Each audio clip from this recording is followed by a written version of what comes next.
What's up, noobs? Today I've got real estate photographer, Airbnb superhost, and brand new YouTuber Nathan Supakul on the show. And he's gonna tell us how he house hacked a 14-room mansion in Seattle, Washington. So first, Nathan, thanks for joining me on the channel.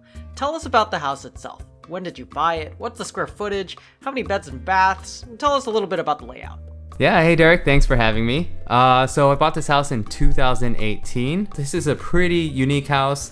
Used to be an elder care in the past, so these stats are kind of, a bit unheard of, but it's 6,800 square feet. We have 14 bedrooms, 8 half baths, 2 master baths, 1 full bath, 1 full kitchen, 2 kitchenettes, 1 great room, and 2 other living rooms. So it's a bit of a mouthful, right? Nathan's YouTube channel actually has a full tour of the house, so go check it out.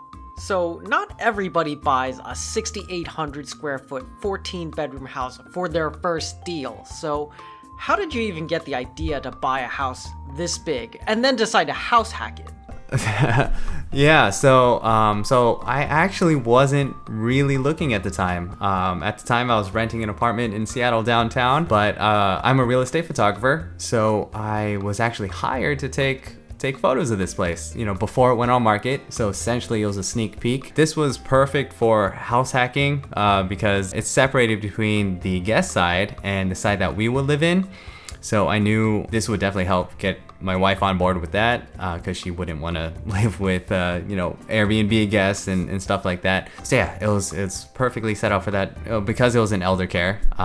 But the house, even though it was an elder care, it doesn't look like a commercial property or anything like that. It's really homey and feels like a normal house. With my Airbnb experience, I knew that this house had a lot of opportunity with so many half baths. Each room has its own half bath. That's an important part for guests. They don't like to share bathrooms and stuff like that. So yeah, the bed bath ratio is critical in getting your rooms up. No kidding. On that note, I'm able to charge $1,000 to $1,200 per room. So worked out really well. So that's a good segue into the juicy part. How much did this thing cost? So this property cost $1.68 million.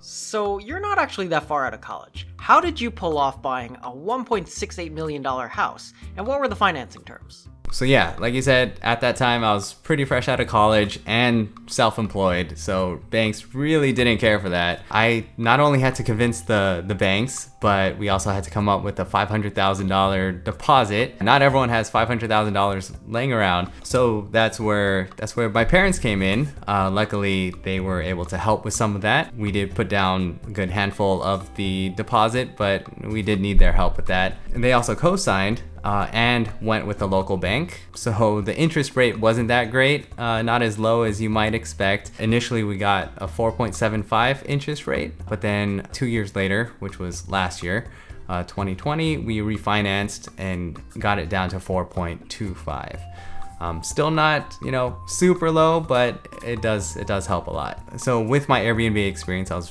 able to convince everyone, including the banks, my parents, my wife, and provide them with the cash flow projections that this was going to be a good deal. This was going to work out just fine and be really profitable for all of us. Got it.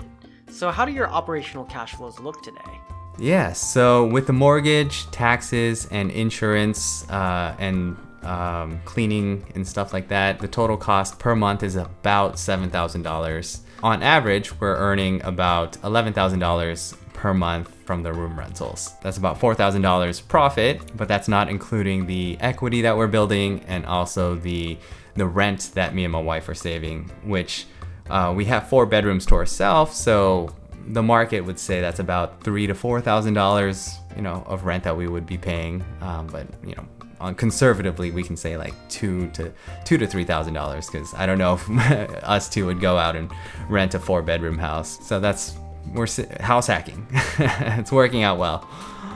Yeah, for a house hack, those are pretty phenomenal numbers. So how much time would you say you spend on it per week? I spent more time on it per week when I was doing short-term rentals before 2020, but since then I transitioned to medium/long-term rentals, which is about a month or more, and that saved me tons of time. Of course, the amount of money generated is not as high, but it saves me a lot of cost in terms of cleaning. It saves me a lot of time in terms of dealing with guests and things like that. So per week now, it's about 3 hours per week, so it's not too much at all. Yeah, I mean, that's really not bad, because it sounds like you transferred from Airbnb to basically co-living. And I know a thing or two about co-living, and it doesn't take me 3 hours per week, that's for sure. Do you have any long-term exit plans for the property? And do you want to do more deals like this in the future? The income generated on this house has been just so smooth, and the house came in great condition. There's really nothing much to worry about. I've set up everything. We've done some renovations and things to make everything more efficient and really catered for the guests. I think we're gonna keep this one for a long time until, you know, some other miraculous deal comes up or something like that. But You mean a 16-bedroom house? exactly.